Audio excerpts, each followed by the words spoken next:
Hi, I'm Dana, and this is a completely impromptu video because I actually have things to do right now. But when I first moved into this place, so in like February, I heard a song on my housemate's playlist that I really liked, so I added it to my playlist and I've listened to it a bunch. It's called Inexplicable by The Correspondents, and I do that all the time. There's my liked songs is literally just like 1,600 liked songs, and it's not that often that the bands repeat themselves. It is predominantly like I have found this one song that I like and I've plucked it out and that's the song I like, you know? And it's been that way with this song for a good little while. And then earlier I was just like, I love this song, I should see what other songs this band has done. I've just sat here and almost like listened to an entire album without even really noticing I was doing it, without intending to sit down and listen to a whole album. I've repeatedly said that I'm not a sit down and listen to an album person unless it's Foo Fighters usually. Occasionally the Beatles, but like it's usually like just Foo Fighters, honestly. And since the whole thing with Taylor, obviously, like they're not so much my special interest anymore because it's changed and it's different and Taylor's not there, and I just, they're not my special interest band anymore, and it's made me very sad. I'm sort of like clearly getting over it now. So I was like, I'm gonna have to check out this band's other songs, and I have just immediately fallen in love. I haven't felt like this since the first time I listened to the Foo Fighters back in like 2013, 2012. And I've spent a long time thinking that it's like specifically because of the way the Foo Fighters are as a band, you know, that's why they were my favourite band, because I thought they were the best band in the world, and still kind of do to a point. I do think they've created some of the best music that we've ever had as humanity, you know? But I am now thinking that it's less the actual band and more me as an autistic person and the way that my brain works and stimming and things like that. Because one of the main things that I always liked about Foo Fighters, and that I enjoyed about the bands that I liked before them as well, like the Ramones and the Beatles and David Bowie, it was always that like you can tell that it's them, you know? Like even if I haven't heard a Foo Fighters song before, the first time I hear a Foo Fighters song, be it a new album, just something I hadn't heard like back in the day when I was first getting into them, I was like, I can hear that it's Dave, I can hear that it's Taylor, I can hear that it's Chris, like I know that it's this band, it sounds like this band. Their songs all sound different, but there's that thing that I can grasp where it's like, yes, all of this is the same. Vastly different, because that's what makes music fun, is having like diverse songs and everything. But also there's something about it that's just enough the same that my autism can like latch onto it and be like, yes, all of this is safe now. And I thought it was very band specific into Foo Fighters, but I'm increasingly thinking that it's more just my autism, because I've been trying to get into a new band for a while, and some of my friends have helped me with trying to get into a new band. So I've listened to like Franz Ferdinand was one of the big ones that like seemed like it might be a contester, because my housemate played me like a bunch of their songs, and I was like, they do all like have a cohesive vibe, I suppose. And I think that's true of a lot of bands, you know? But it just doesn't hit me in the way of like, that makes it all safe, you know? I might be able to hear that it's the same band, I might be able to hear that there's similarities that should make it safe, but it doesn't automatically make it safe in the way that it, like other bands, like, and other music and other things do, you know? I don't know how much sense I'm making with that. But yeah, The Correspondents, I don't know if it is them as a band at this point, like, maybe it is just me and my brain, but each song just has something about it, or at least each of the ones that I've listened to so far, where like, it feels like I can relax into it. Like a lot of the time when I listen to new music and songs that I don't know, I feel like I'm a very active listener. Like I am really like, I'm listening to the lyrics, I'm putting the story together, and I'm listening to like any little like interesting melody bits that might be in the background, I'm listening to the beat. Like I feel like I'm quite an active listener to music a lot of the time. And when it's music that feels safe, and when it's music that feels like it can become a new special interest, it feels like I can relax and listen to it, and I can just sort of hear it and let it go in and listen to it normally, I suppose, maybe, just without so much effort and without so much thought and without so much like it is still active listening, because I will still be like, oh my god, that bit was great, I love the way they did this bit, oh that lyric was so interesting. Like I'm definitely still actively listening to the music and thinking about it, but it just feels like it's easier to process the sounds, you know? Like if I sit down to listen to a new album that of like a band I don't know, I find it kind of overwhelming. Like it feels like there's a lot of change and there's a lot of difference, and like I know it's kind of silly or whatever, but like that's why I don't tend to listen to a whole album, because it's very rare that I'm like into a band enough that I'll know like what to expect of it, I suppose. I like knowing what to expect, that's part of being autistic for me.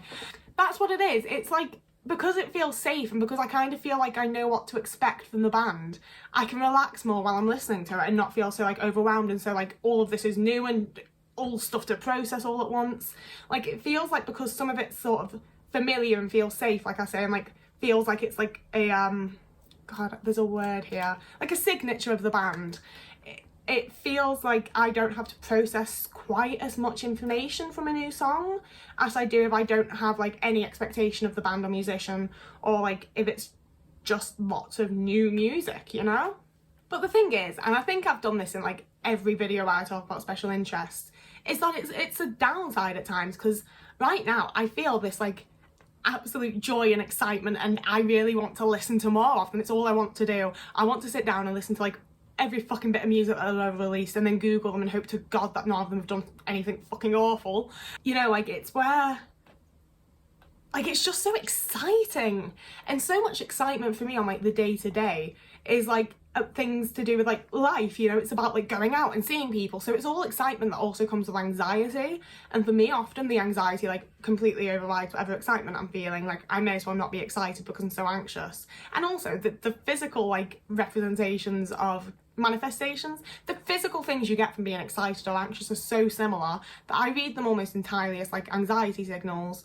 So my anxiety, like my excitement for things is often very like clouded and subdued and kind of pessimistic, whereas the excitement for a new special interest, to listen to new music, to watch new things, it's so pure, you know, like it's not tainted by anything, it's not ruined by anything, it's not overwhelmed by anything, it's just pure, genuine, nice excitement, and it's so lovely.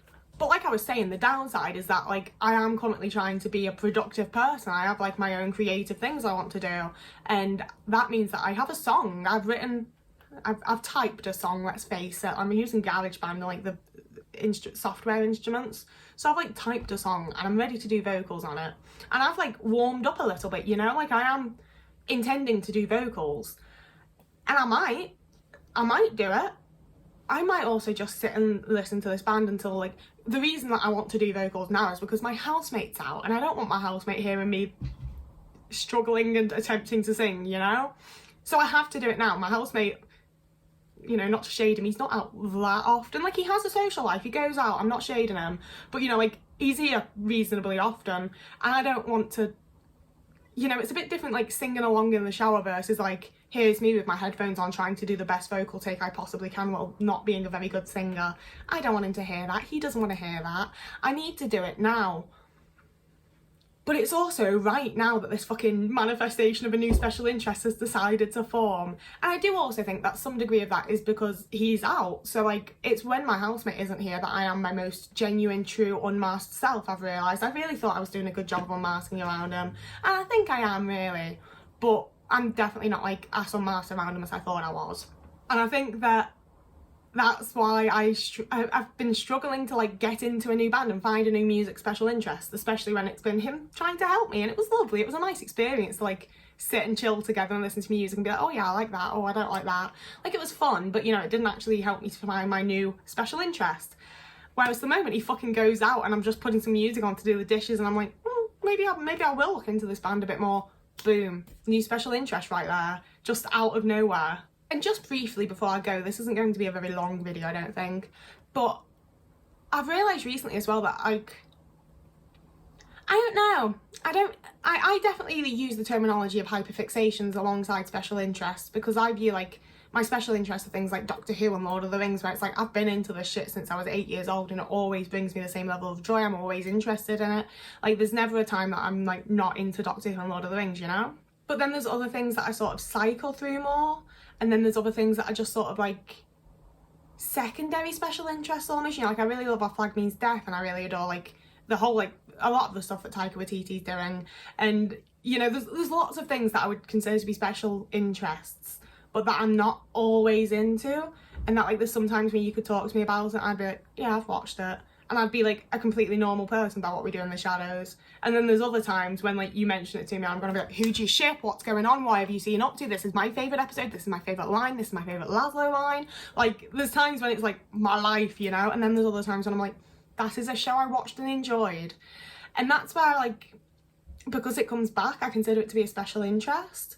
But with hyperfixations, like, I watched all of Yellow Jackets in like a day and a half. Like I'd already seen the first season when it first came out, and both times they've released a season, I've watched it all really quickly and been like entirely consumed by it and been like, this is my new shit, this is the thing I'm gonna like cling on to now, I'm just gonna get so into this. And then I finished it and it's, yeah, I finished it, you know? Like I haven't gone looking for fanfics, I haven't gone looking at fan art, I've watched a few cast interviews because Melanie Lynskey and Elijah Wood are in it and they tie into my Peter Jackson thing, which is, you know, a main special interest, but it's still sort of just a hyperfixation, and I can't tell when that's gonna be the case, you know?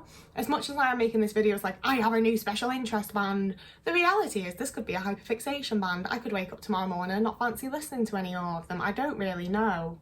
But for now, I'm gonna listen to a little bit more of them. I'm gonna listen to like maybe 4 or 5 or 7 new more songs, and then I'm gonna do my own shit and be productive and be a person. But yeah, this has been really fun actually. I usually like really plan my videos, you know, like I have notes and I know when I'm going to film and I've like sorted things and like positioned myself and sat down and been like okay. And this one I just was like literally paused the song halfway through and was like, I should film, and I've done it. It was really fun. I really enjoyed that. As always, please do like and subscribe. I really like it when people do that. I upload on Thursdays and Sundays. They're the days that you get content, and I also do like little fun bits in between lately, so who knows. You can also follow me on TikTok and Twitter for now, and Instagram, and you can also join me on like the YouTube membership, and you can be a Patreon member and donate to me on Ko-fi if you've got money and want to give it to me. You don't have to, there's no pressure.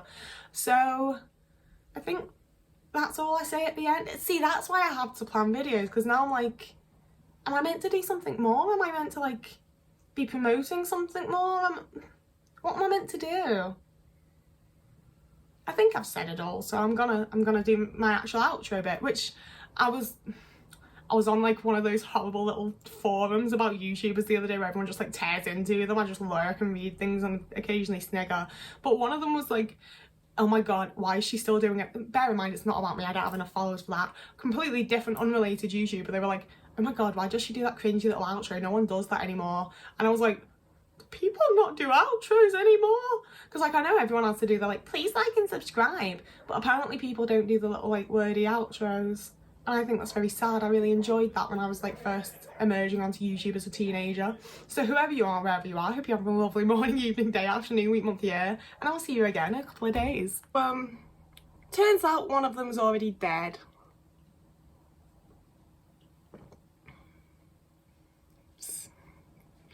Of course he fucking is. Let me have one thing. No, it's fine. I'm still obsessed with them. I still am going to listen to like everything they ever did. But it makes me real sad now that I'm never going to see them live. But one of them's still going. So I can, once I'm done here, I can get obsessed with everything else that he's doing.